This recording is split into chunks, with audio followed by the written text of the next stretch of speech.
Dito lang tayo sa ano, pick up. Actually ano ngayon eh, holiday. So yung kabilaan namin na kinukuhaan ko is close.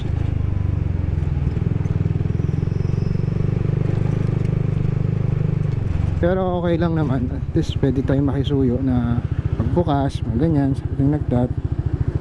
At pwede naman daw. Tara guys, kabit lang natin itong kabila.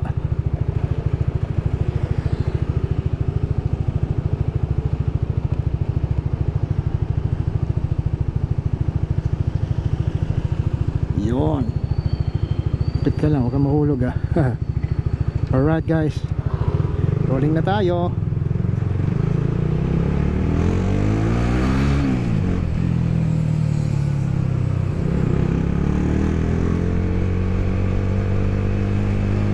Dalawa na ba?